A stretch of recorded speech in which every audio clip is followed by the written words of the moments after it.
Olá! O Rio Grande do Sul está ficando mais velho. Do começo do século para cá, a população com 60 anos ou mais dobrou. Em 2000, representava um pouquinho mais de 10% dos gaúchos e em 2024 já atingiu 20,6%. E a tendência é que, com o aumento da expectativa de vida, esse número também aumente cada vez mais.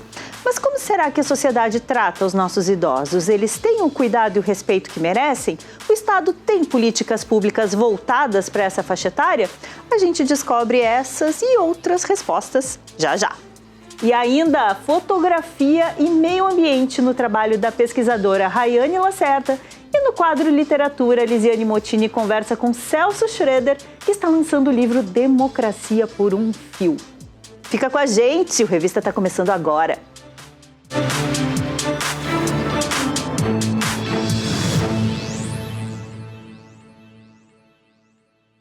O Rio Grande do Sul está envelhecendo e isso muda tudo. As formas como as famílias se organizam, os serviços de saúde e até o mercado de trabalho. Um levantamento recente mostra que o estado tem hoje a maior proporção de idosos do país e esse número só cresce. Mas como está a qualidade de vida dessa turma? Confere agora na reportagem da Amanda Flora.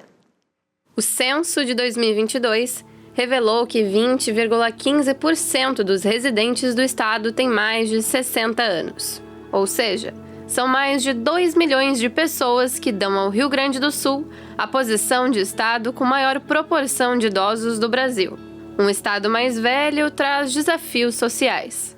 Para a manutenção da qualidade de vida dos idosos é necessário atenção, cuidado constante, atendimento, exames periódicos, o olhar técnico e carinho, muito carinho. Ainda segundo o censo, quem nasce e vive em terras gaúchas tem uma expectativa de vida de mais de 75 anos.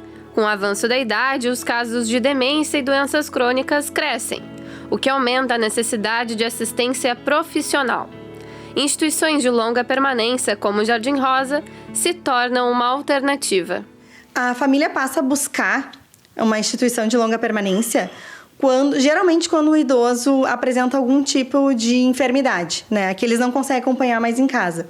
Mas também tem o tipo de idoso que vem buscar porque quer viver, quer envelhecer numa instituição, né? Numa geriatria, para socializar.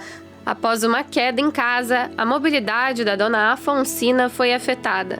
Por isso, a família viu a possibilidade dela ser melhor assistida no local.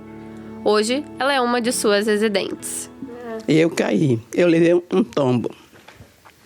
Esse tombo me levou para o hospital. Aí depois do hospital, fiquei muito bem tratada. Vim para essa clínica muito boa, que o médico, quando eu saí de lá, ele disse que eu tinha que ir para uma clínica, me tratar. Então a minha filha procurou e achou essa clínica.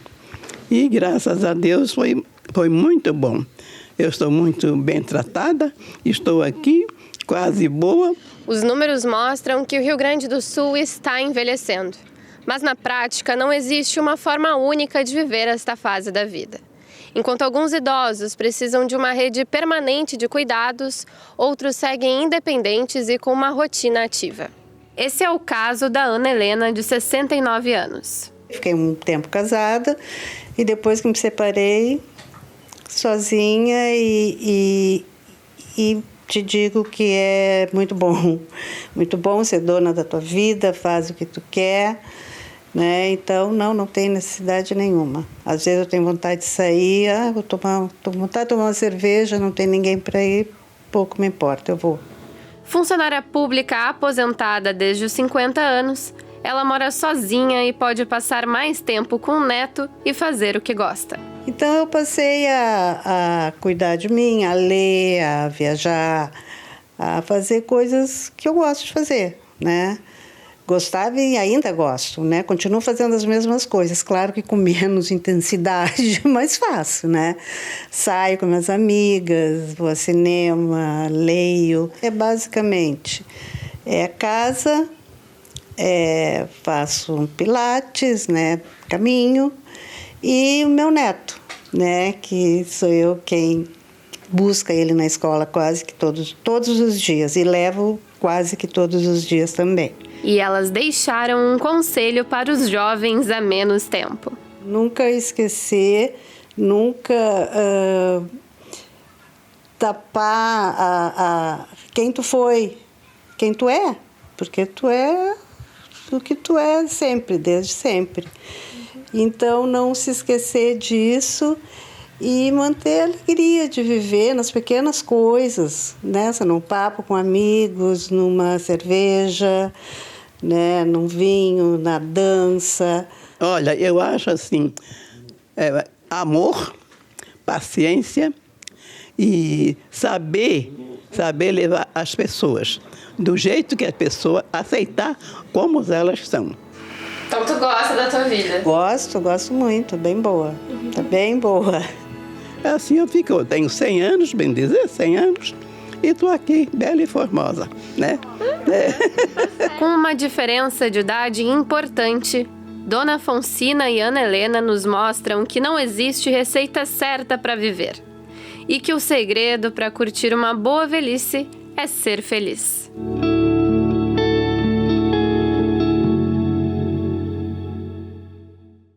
Dona Afonsina, rainha demais, né, gente? Bom, a gente continua conversando sobre esse assunto agora com o vice-presidente do Conselho Estadual do Idoso, o Paulo Augusto Coelho de Souza, e a chefe da unidade de geriatria do Hospital de Clínicas, a Roberta Rigo Dalla Corte. Sejam muito bem-vindos. Obrigado, Renata. Obrigado. Paulo, o que significa morarmos no estado com o maior número de pessoas idosas do Brasil? Bom, boa tarde para ti, Renata. Boa tarde, doutora Roberta. Prazer estar aqui, representando o Conselho Estadual da Pessoa Idosa. Né? Significa uma responsabilidade muito grande para governo, sociedade e as famílias. Né? Toda e qualquer política para o idoso, todo e qualquer atendimento para o idoso, acho que a doutora Roberta vai concordar comigo, depende desse tripé. Né? Só as políticas públicas não vão dar conta, só as famílias não vão dar conta, só a sociedade não vão dar conta. Isso é verdade. Até porque a gente está vivendo mais, mas necessariamente estamos vivendo melhor, doutora Roberta. Boa tarde, Renata, e a todos.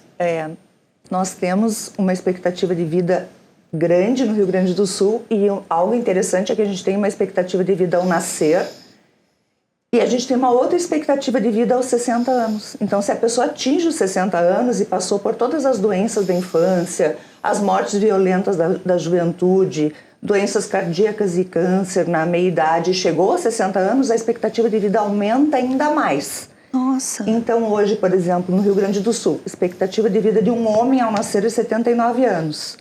Essa expectativa aos 60 anos, se ele veio até os 60, ele vai a 85.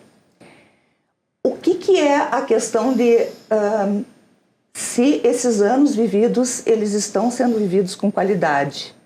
E acho que o ponto que tu tocou é crucial. Em torno de 2/3 das pessoas que estão vivendo esses anos a mais, eles vivem com incapacidades, que pode ser um mero déficit visual, né? Que catarata, coloca um óculos, pode resolver, um déficit auditivo, até pessoas que são completamente dependentes do ponto de vista motor e que o cérebro, né, a cognição, também não dá mais conta, ou um ou outro. Então, nós temos muitos anos ainda vividos com incapacidades nessa majoração que nós tivemos da nossa expectativa de vida. E a gente percebe que todas as questões relacionadas a esses anos com incapacidades, elas são decorrentes, normalmente, de fatores comportamentais da pessoa ao longo da vida. Veja bem, são fatores de risco modificáveis.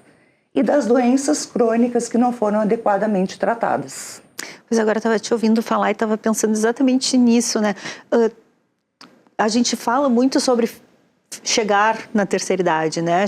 Viver essa expectativa de vida na sua plenitude e tal. Mas para isso a gente precisa começar a trabalhar numa qualidade de vida muito antes, não? Muito antes. E O que é importante a gente fazer em termos de exercício físico, alimentação, um trabalho cognitivo? Como é que se faz isso? E a gente sabe que também tem que se fazer isso, mas vai ser mais difícil ou mais fácil conforme alguns outros fatores socioeconômicos, por exemplo, culturais, né? Exatamente. O corpo, ele começa a envelhecer a partir dos 20 anos, onde a gente atinge o máximo da nossa função cerebral, muscular, óssea. E a gente fala o seguinte, que todo o processo de envelhecimento, ele é como uma viagem que tu sabe qual é o destino, né? E que durante esse trajeto, até a doutora Ana Cláudia Quintana fala muito disso, durante esse trajeto tu tens que ter ciência da roupa que tu vai usar para cada clima, digamos assim. Seria quase que estar preparado para todas as fases para poder chegar na última fase bem, né? E, enfim, em condições de aproveitar. Quais são as condições ou as mudanças no nosso dia a dia que podem nos levar a uma longevidade saudável? Basicamente, os fatores de risco eles são sempre os mesmos. É o sedentarismo, e hoje a gente sabe que a atividade física ela é o mais importante contribuinte para a prevenção de demência, de doença de Alzheimer. Manter o peso adequado, porque o sobrepeso e a obesidade são os principais fatores de risco para hipertensão arterial sistêmica e diabetes mellitus tipo 2, que são fatores de risco para a doença de Alzheimer, doença cardiovascular, AVC, e manter especialmente o convívio social, o estímulo cognitivo, né, das relações. Isso foi muito bem estudado em Harvard, né, na Universidade de Harvard, e eles seguiram, a gente chama de coorte, né, um segmento de pessoas, ex-alunos de Harvard, tinham um nível socioeconômico muito bom, e seguiram também pessoas de um bairro, que era um bairro com condições bem diferentes daqueles dos ex-alunos de Harvard.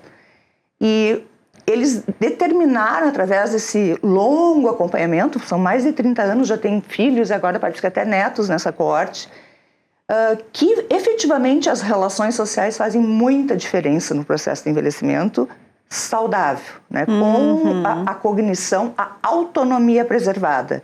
E que existe um enorme abismo de quem envelhece com mais condições, né, financeiras, sem a fragilidade social, e daqueles que envelhecem com menos acesso ao serviço de saúde, menos acesso a treinamentos físicos especializados, dieta, com alimentos não processados, enfim, é todo um leque de opções, né, que vem junto com esse pacote de tu não ter condições. E aí, Renata, entra a importância do setor público, né? Porque é o setor público que vai ter que suprir de alguma forma essas questões que o indivíduo não supre, né?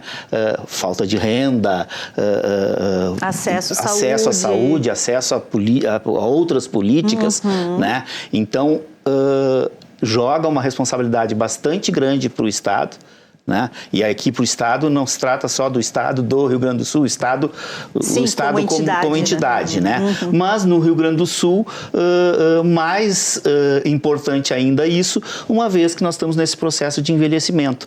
Acho que uma coisa interessante, né, de dizer é que o Rio Grande do Sul tinha uma expectativa, a história das expectativas, de que essa mudança na pirâmide etária ela fosse acontecer em 2030.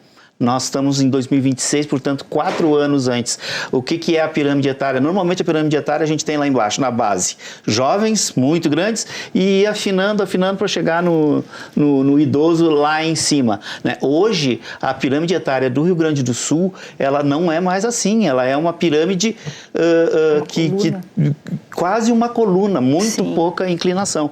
E outra coisa que nos estudos tem aparecido e que é importante aqui no Rio Grande do Sul, aqueles idosos acima dos 80 anos também está crescendo muito o número, né? Sim, a dona nós tínhamos em 2000, comprovar, né? No anos 2000 eram um pouco mais de 1 milhão de idosos, 60 mais. Hoje já são mais de 2 milhões, eu acho, quase 2 milhões e 300 mil idosos, né? Isso é uma aceleração muito grande, né? E ainda junto com a diminuição das taxas de natalidade, Sim. vai fazendo com que a população envelheça mais ainda. rápido ainda. Né? Mas e as políticas públicas, Paulo, elas têm acompanhado essa longevidade da nossa população? Como é que está essa situação? Bom, isso é uma luta de Davi contra Golias, né? As políticas públicas, não só em relação à pessoa idosa, à terceira idade, enfim, elas estão sempre correndo atrás. Estão sempre correndo atrás. Mas o Rio Grande do Sul ele tem alguns instrumentos importantes, né, para o estabelecimento de uma política de atenção ao idoso. Né? Por exemplo, né, o Rio Grande do Sul tem o Fundo Estadual da Pessoa Idosa, que aporta recursos para o atendimento nas políticas públicas. Né? É um instrumento muito importante. Política pública sem dinheiro não existe. Né? Então, a gente consegue, e o Conselho Estadual é que faz a gestão do fundo, né, e autoriza o uso dos recursos, a gente consegue alcançar recursos de 2024 para cá, até bem vultosos, né, para esse atendimento. Mais ou menos da ordem de quanto? Assim, em 2024, o Conselho do Idoso autorizou um programa emergencial ali no período da enchente, né, com 6 milhões de reais. Tá? O que foi feito? A CUFA foi contratada, foi a campo e fez um levantamento, Taquari, Lajeado, nos municípios atingidos, né, fez um levantamento de onde é que estavam aquelas pessoas idosas e quais as suas necessidades. Eu preciso um fogão, eu preciso uma geladeira, eu preciso panela para reequipar minha cozinha.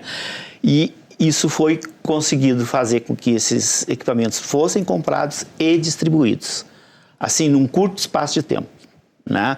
Depois de 2025, o Conselho autorizou um repasse de 20 milhões, sendo que 10 milhões para municípios e 10 milhões para entidades de atendimento à pessoa idosa, né? Que estão sendo executados ao longo de 2025 e 2026. E agora, em 2026, mais 10 milhões, sendo 5 milhões para os municípios e 5 milhões para as entidades. Esses recursos vêm de onde, Paulo? Os recursos do fundo, esse grande volume agora nesse período, ele se deu exatamente pela mobilização da sociedade fazendo doações ao fundo. É possível fazer? É possível, inclusive é possível destinar parte do imposto de renda ao fundo municipal. Fundo municipal, fundo estadual, a pessoa pode escolher e assim, podem fazer essas doações com tranquilidade, porque o dinheiro vai ser aplicado e o dinheiro está sendo aplicado e sendo aplicado de uma forma correta e honesta. Maravilhoso. Quais são as necessidades que vocês percebem mais prementes assim, dessa população nessa faixa? Pois então, falar em velhice, né, a gente está falando de uma coisa diversa, plural. Já foi comentado aqui, né? Não existe uma velhice só. Então, cada velhice tem as suas demandas, as suas necessidades. Mas, assim, em termos de política pública, né, hoje a gente percebe uma demanda bastante grande por o que a gente chama de centro-dia, que é um local onde os idosos podem ser atendidos. Não é clínica, não é médico, não é hospital, mas é uma equipe multiprofissional que vai fazer atividade física, que vai fazer atividade intelectual, vai fazer terapia ocupacional. Socialização, que é o que a doutora falava, que é necessário. Então, assim, né? Aí o Estado do Rio Grande do Sul colocou recursos próprios para os municípios fazerem os seus centros-dia.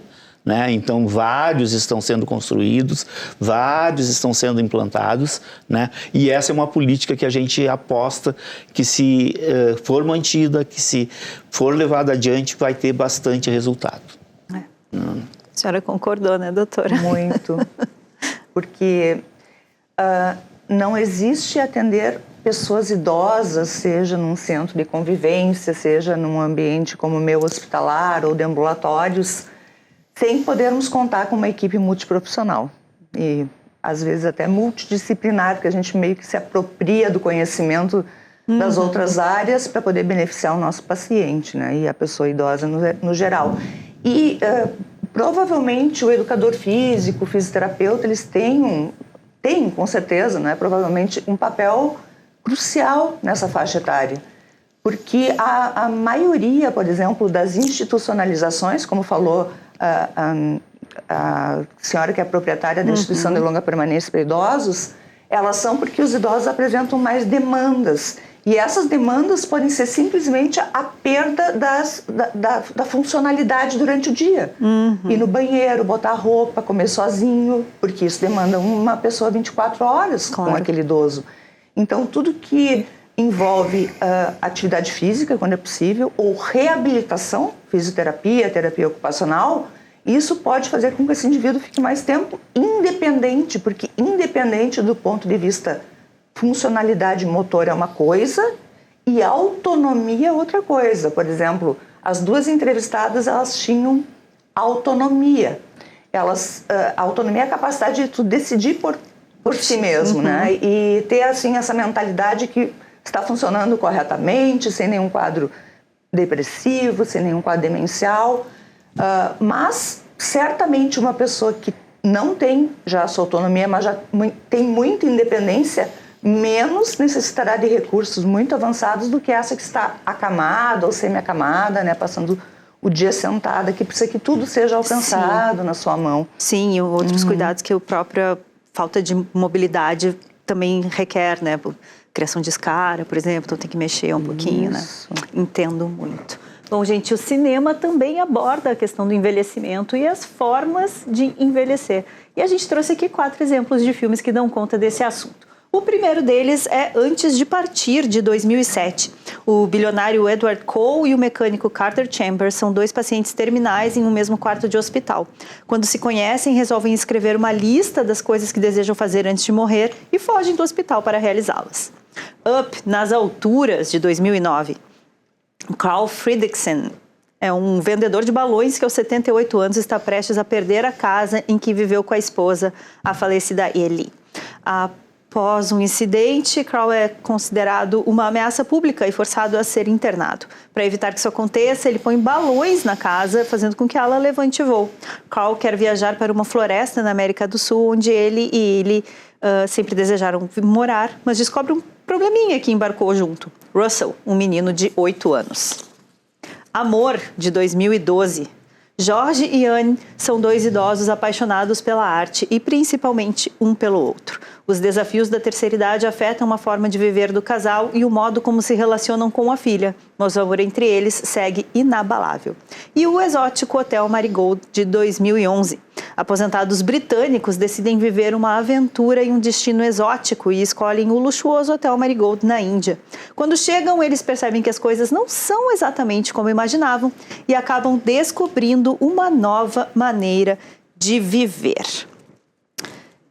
Que cidades, Paulo, a gente precisa construir a partir de agora para dar conta dessa nova população? Uma cidade inclusiva, né? Uma cidade que inclua todas as pessoas, não só a pessoa idosa, né? E eu acho que fazendo isso, as pessoas idosas também serão incluídas, vão ser incluídas, né? Mas acho que uma coisa importante também são cidades que saibam lidar com esse novo momento que nós estamos, que é essa questão climática que está perpassando aí, né, e que está trazendo inúmeros desafios. Eu acho que a cidade que conseguir lidar com isso, ela vai ter dado um passo gigante para que os seus idosos, né, tenham uma boa qualidade de vida. E bem rapidinho, doutora, um conselho para quem quer chegar bem aos 80, 90, 100. Mantenha-se ativo física e mentalmente. Faça movimentos. Pode ser em casa, pode ser caminhar na rua, conversa com o vizinho. Tem que manter uma atividade do corpo, uma atividade cerebral, principalmente do corpo. Perfeito. Gente, muito obrigada. Adorei nossa conversa. Voltem sempre, por favor. Obrigada, Renata. Estamos sempre à disposição. Bom, no próximo bloco, o papo é sobre fotografia e meio ambiente, com a pesquisadora Rayane Lacerda. Não sai daí que a gente já volta.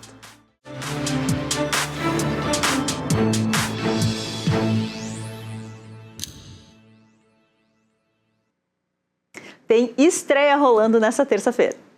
Não fuja só porque...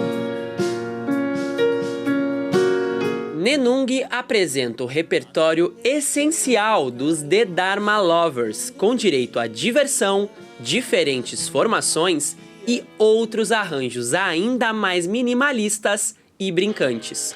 O show rola a partir das 8 da noite no Monk. Ingressos e reservas pelo WhatsApp do local. Me reconhecer no que vejo em ti. E mistura entre sul e nordeste no palco. Pegue uma milonga que tem na sua cheiro e misture com baião do Nordeste, Cabrabés. Rafael Ereguarani lança o projeto Milon Baião sobre a música regional brasileira, especificamente do sul e do nordeste do país, promovendo intercâmbio artístico, formação de público e valorização das tradições populares. O show acontece no espaço 373 a partir das 9 da noite. A entrada é franca. É da sanfona e violão.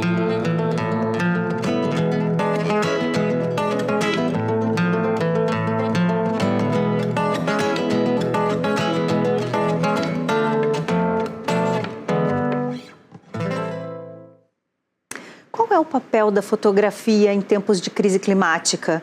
Nós sabemos que ela é o elo que conecta o passado e o futuro, uma arte que auxilia na preservação da memória coletiva.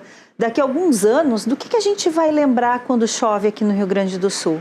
É a partir da fotografia de hoje que a gente vai formar as memórias de amanhã. E a nossa conversa agora é sobre fotografia e meio ambiente com a pesquisadora Rayane Lacerda. Seja muito bem-vinda, Rayane. Olá, tudo bem? Obrigada. Que bom que está aqui com a gente. Rayane, a foto, ela é um mero registro de algo que está, né? Que é? Ou ela tem um poder de mudar a maneira como a gente percebe esse algo que é? Então, eu diria que a fotografia tem uma grande capacidade de mudança, na verdade, justamente porque ela tem um apelo afetivo muito grande, né? Então, a fotografia, quando a gente olha, ela nos capta, a gente não tem como fugir, diferente do texto ou de outras mídias. A fotografia é uma das mídias que mais tem essa capacidade, né, de nos afetar. Então, eu diria que ela tem um poder de transformação muito grande. E apesar de a fotografia ter aquilo que está, que é o que primeiro nos capta o olhar, na verdade, depois que a gente olha para ela uma primeira vez, a gente vai conseguir ter outras compreensões, outras interpretações de mundo possíveis também. Mas ela também, ela não é um olhar, na verdade, ela tem um olhar por trás dela, né? Então, é possível a gente simplesmente mostrar algo sem ter um conceito por trás? Eu não diria que é possível, até mesmo porque a fotografia ela é uma escolha, né? A gente na área acadêmica ali na comunicação, a gente costuma falar isso, pesquisar fotografia e fotografar também é uma escolha, né? Então a gente está o tempo inteiro escolhendo um recorte de mundo, né? Então no momento que eu escolho fotografar alguma coisa, eu também escolho tirar algo daquele registro, né? Algo fica de fora e esse algo que fica de fora acaba afetando o que está dentro. Então eu diria que, na verdade, a fotografia reúne olhares, o olhar do fotógrafo diante do mundo e o olhar de quem olha. O olhar desse fotógrafo diante do mundo, né? Uma camada de olhar. Bom, a gente em 2024, com as enchentes, nós fomos, talvez exaustivamente, não seja a palavra, mas imensamente, intensamente fotografados, né? Pelo mundo inteiro. O que esses olhares revelam sobre o Rio Grande do Sul naquele momento e sobre a nossa sociedade, como ela é hoje? O Rio Grande do Sul naquela época e hoje de novo, né, que a gente está com as chuvas mais uma vez atingindo o estado, é um ponto né, que as pessoas olham com muito afinco, eu diria. Eu acho que isso revela muito sobre as mudanças climáticas de modo geral, né? Então, enquanto outros estados do Brasil sofrem com as secas, a gente em contraponto sofre com a abundância da água e das chuvas. Eu acho que isso revela uma ação do ser humano, né, na Terra, no planeta, que não tem nos trazido bons resultados. E a fotografia, por mais que a gente, como tu comentou, a gente esteja exaustivamente sendo fotografado, na verdade ela ajuda a ter um viés de denúncia também, né? De mostrar o que está acontecendo com a Terra, que as pessoas têm sofrido com isso diretamente. E bastante. Nossa, e como, né? Muito. Que loucura. Tem um outro viés que eu acho interessante, que é a questão da fotografia, principalmente nesse caso. Ela nos ajuda, a fotografia ela nos ajuda a ter memória, né? Construir memória, a fazer memória das coisas que nos passaram e que nos perpassam também. Quando, e muitas pessoas passaram por isso, né? Quando a gente perde as fotografias, o que a gente perde junto com elas? Olha, a gente perde muita coisa, porque a gente perde história, a gente perde passado, a gente perde uma vida inteira, eu diria, né? Eu lembro que nas enchentes de 2024, eu vi um senhor dando uma entrevista, ele comentou, é como se eu estivesse sem passado agora, porque ele tinha perdido as fotografias de filhos, de Natal, confraternização, enfim. E ele disse, isso é como se eu tivesse sem passado agora, mas eu fico pensando assim, como que a gente vai se reconhecer no presente e construir um futuro se as fotografias que representam esse passado foram deixadas, né? Então eu diria até que, para além de uma denúncia ambiental, perder as fotografias num contexto de mudança climática é um ponto que merece atenção, que merece ser olhado, porque além de perder casa, eletrodoméstico, a gente também perde um pouco de quem a gente é num contexto grave como esse das chuvas aqui no Rio Grande do Sul. Pois aí a gente tem as fotografias, o registro do que foi a perda, e agora a gente vem trabalhando nos registros da reconstrução da vida. Qual é a diferença de cada uma e a importância de cada um desses registros agora? Né? Eu acho que a fotografia, como a gente falou de passado, presente e futuro, ela permite que a gente construa uma história, né? Então, se a gente teve a história narrada antes, através dos registros que as pessoas perderam, agora elas vão ter, infelizmente, o registro de algo que talvez elas não queiram lembrar, e aí a gente também entra nesse lugar da memória que nos permeia. Talvez eles não queiram lembrar, mas eu acho que a gente precisa lembrar do que está acontecendo para que talvez a gente possa fazer diferente a partir de agora, em termos de mudança climática, de relação com a natureza, de relação com o meio ambiente. Eu acho que a fotografia está aí justamente para nos mostrar essa construção da história e que talvez a gente possa, através das denúncias e dos olhares, mudar o que está sendo posto. Bom, falando em relação com o meio ambiente, em relação, né, entre fotografia e meio ambiente, o teu estudo também contempla o trabalho da Cláudia Andujar, que é um trabalho lindo, né, sobre, na verdade, povos originários, né? A gente tem algumas imagens, acho que a gente pode, vai rodar ali no fundo, olha que bonito pra gente. É muito incrível esse trabalho dela, né? Muito bonito. Mas o que tu percebe da forma...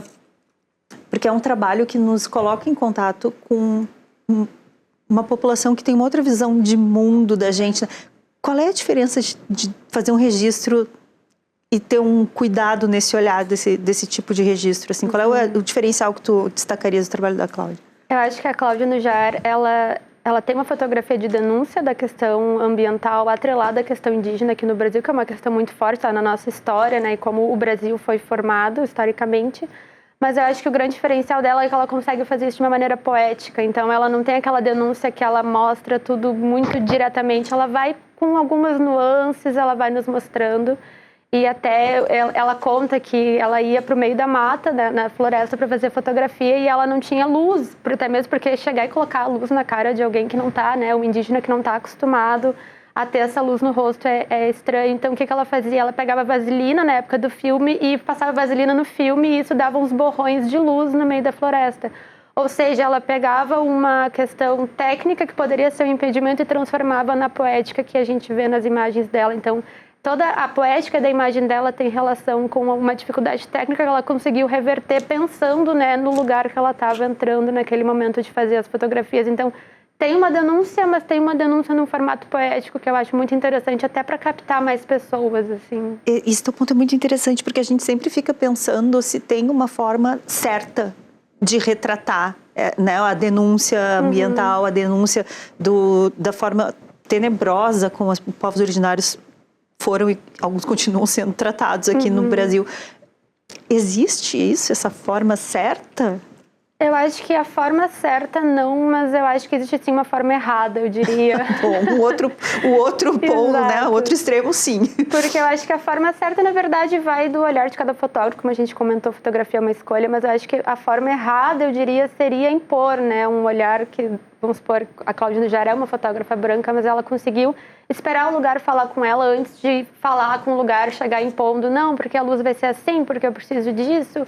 Não, ela chegou, ela ficou um tempo e ela até narra que ela guardou a câmera na bolsa até fazer a primeira fotografia por um tempo, porque justamente ela esperou o lugar falar com ela de volta. Então eu acho que entender que são outras cosmologias, outras visões de mundo é muito importante para a gente não sobrepor o nosso olhar diante do outro, né? Eu acho que isso seria a forma errada, mas a forma certa eu acho que vai de cada um.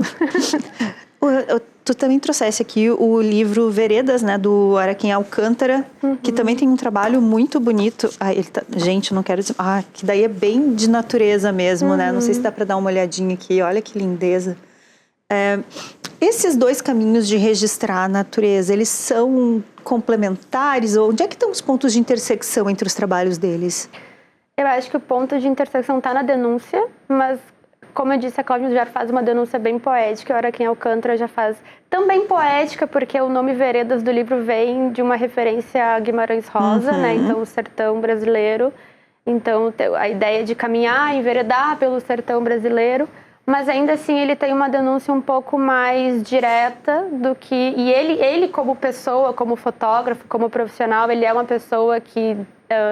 Está sempre falando em prol do meio ambiente, falando sobre as mudanças climáticas. Trabalho mais ativista mesmo, isso. O trabalho mais recente dele é sobre as queimadas. Então, assim, ele permeia, por exemplo, a Cláudia Nujara tem uma questão muito voltada aos indígenas e à natureza. E o Araquém Alcântara já é a natureza de modo geral. Então, desde as queimadas até as enchentes, passando por outros vários desastres ambientais que a gente tem aqui no Brasil, mas focado no Brasil. Acho que o ponto de intersecção deles é pensar a natureza brasileira em específico. Sim, e de alguma forma nos trazer essa reflexão, né? Exato. Os dois trabalhos nos fazem refletir um pouco. E muito. Muito, perfeito. Querida, queria muito agradecer, adorei nossa conversa. Muito obrigada e volte sempre. Obrigada. Bom, pessoal, depois do intervalo, a Lisiane Mottini conversa com o Celso Schroeder sobre o novo livro, Democracia por um Fio. É já já.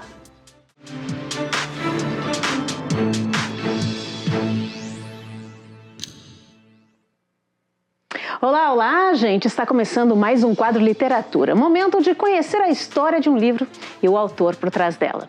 Hoje vamos falar de Democracia por um Fio. Está aqui, ó. Obra que reúne as charges do jornalista e cartunista Celso Schroeder e os textos do escritor e tradutor Hernani Só. Com humor, ironia e, por que não dizer, memória, o livro revisita um dos períodos mais turbulentos da história recente do Brasil, mostrando como a arte pode ser uma forma de resistência e de preservação da democracia. É um prazer receber, então, o Celso Schroeder aqui para falar com a gente. Celso também, que foi meu professor na faculdade. Isso, querida, isso. Que prazer mesmo. te ter aqui, viu? Obrigado por me receber. É um grande prazer encontrar vocês por esses caminhos e descaminhos do mundo. É bom te ver aqui. Professor, de onde é que surgiu e como surgiu a história de transformar charges em um livro? Esse livro, ele brotou de um outro livro que vai sair em seguida, que chama-se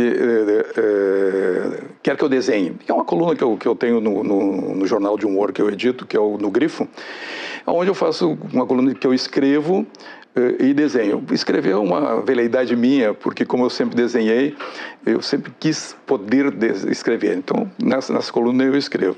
E quando eu estava fazendo esse livro, o Democracia por um Fio, esse livro que tu tens em mão, brotou.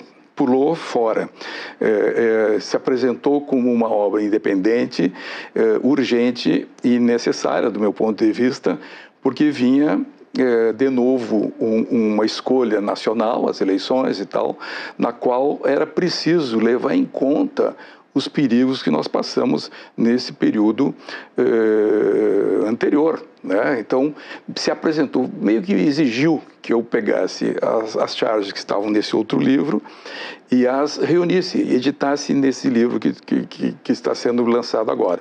É um livro, portanto, que além de ser uma memória histórica, de ser um registro estético também, porque afinal de contas ele trabalha com arte, ele é uma espécie de vacina. Essa é a minha pretensão, que ele funcione como uma espécie de vacina, a vacina que não houve na nossa pandemia que matou tanta gente, que seja uma vacina contra o autoritarismo, contra o fascismo, contra a não democracia. É uma vacina em prol da democracia.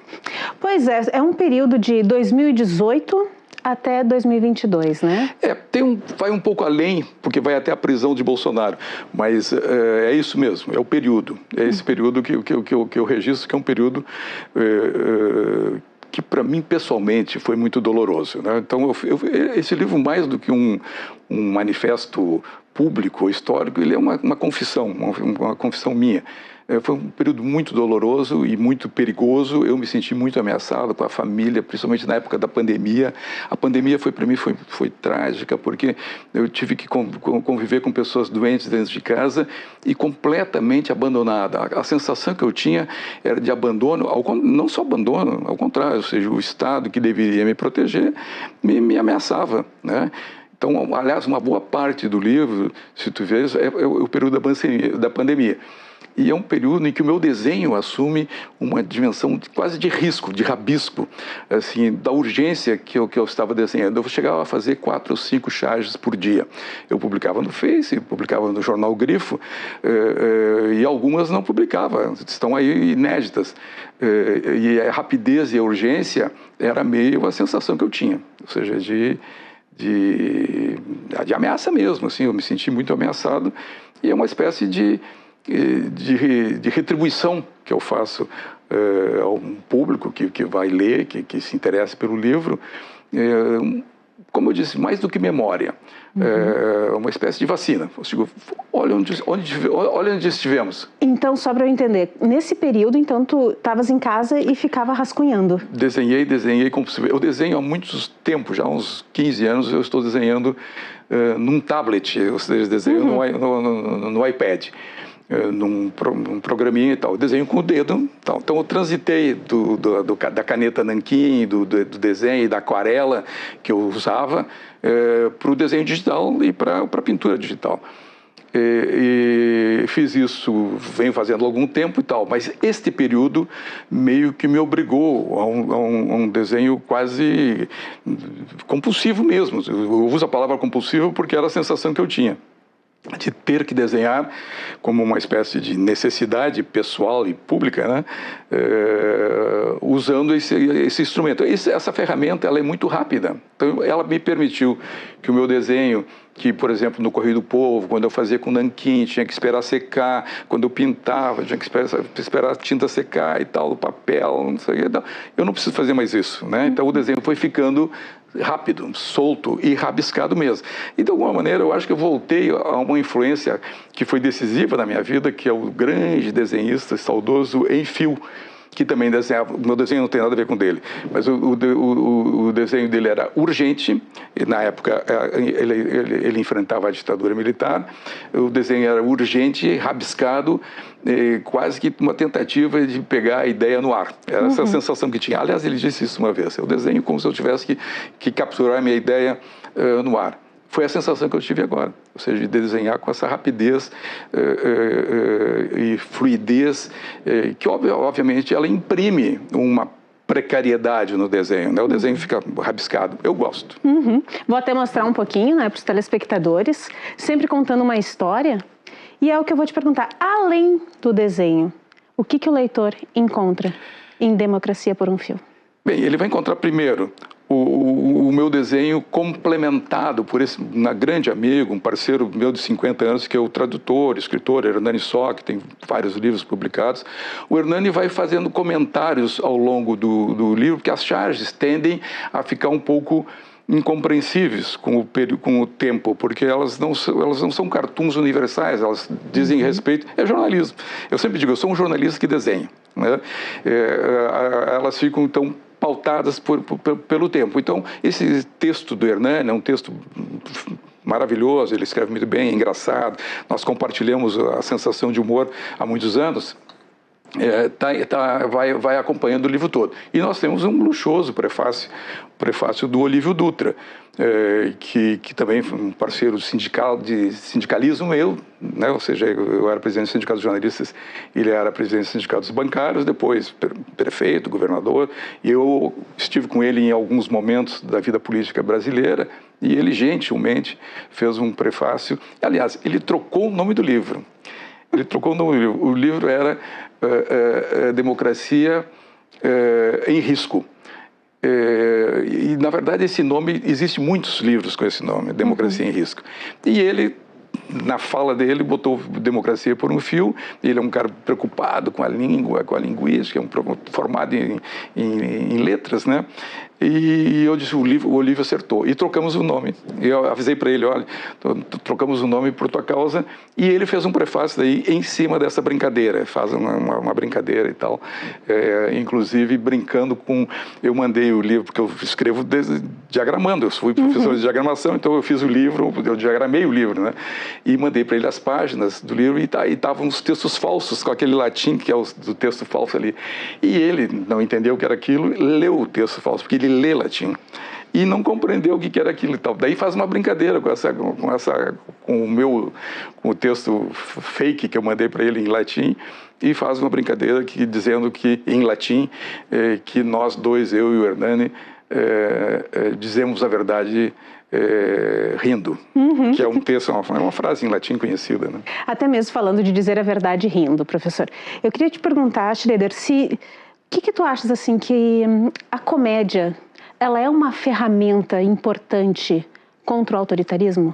Eu acho que ela é decisiva. Eu acho que ela é a principal ferramenta. Não esqueça que nos momentos difíceis das vidas sociais, das vidas de determinadas populações, quando a opressão é muito grande, quando a censura é muito grande, quando a vida a comédia brota. A comédia brota, a comédia no Brasil foi assim com a imprensa alternativa, com o Pasquim, que eu tenho a formação a partir disso, mas não só isso. Tem relatos impressionantes, por exemplo, no campo de concentração, como o humor judaico se configurou. Né? Ou seja, esse humor que brinca consigo mesmo e no momento de tragédia, ou seja, no limite da vida. Essas pessoas precisavam rir e a forma de rir era a maneira de reagir àquela opressão limite. Então, te respondendo, acho que sim, o humor é uma das principais ferramentas e das mais eficientes contra o autoritarismo. Vamos falar então do financiamento coletivo, né?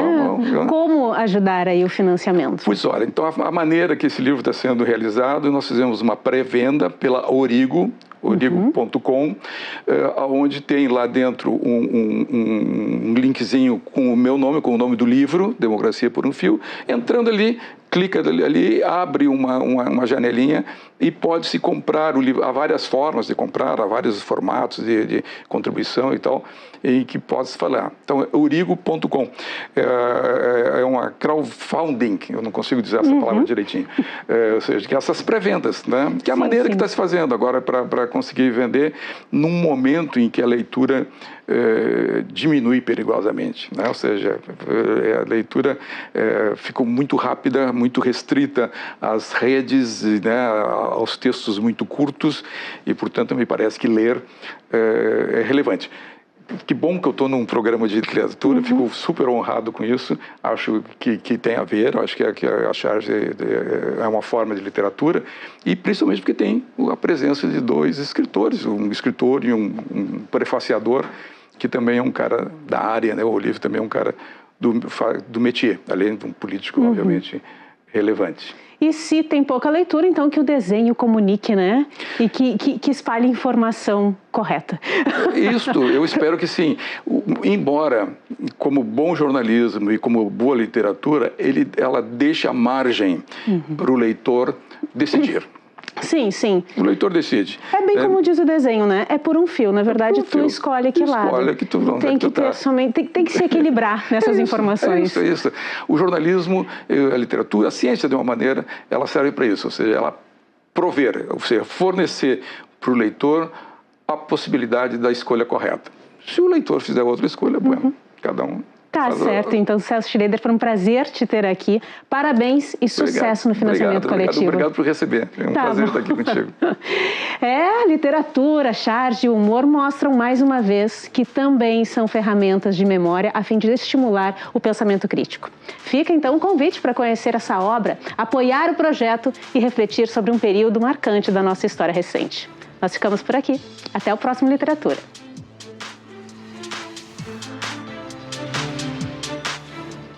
Hora de previsão do tempo com o Lucas Canever. Oi, Lucas!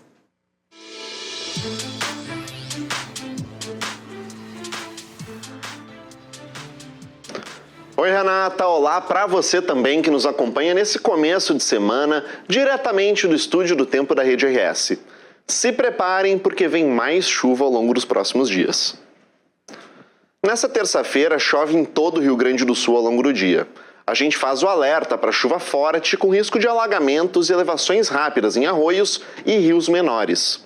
Os acumulados variam de 15 a 40 milímetros na maioria das regiões, mas lá no centro do estado pode chover mais, até 80 milímetros. Na quarta-feira, a instabilidade ganha força. Estão previstos 100 milímetros de precipitação em uma grande parte do estado, mas principalmente na região central, dos vales, na serra e também aqui na região metropolitana. A instabilidade pode trazer grandes volumes de chuva em um curto período de tempo, o que pode causar inundações repentinas. Agora, tanto na quinta quanto na sexta-feira, o tempo melhora e o sol até aparece entre nuvens, mas esse breve período de tempo firme não dura. Isso porque já no fim da sexta-feira o vento norte começa a ganhar força, o que precede a chegada da chuva ao longo do fim de semana. Vamos verificar como o tempo fica amanhã em algumas cidades. Em Gramado, lá na Serra Gaúcha, a previsão é de chuva com descargas elétricas. A previsão também indica mínimas de 15 graus e máximas de até 21.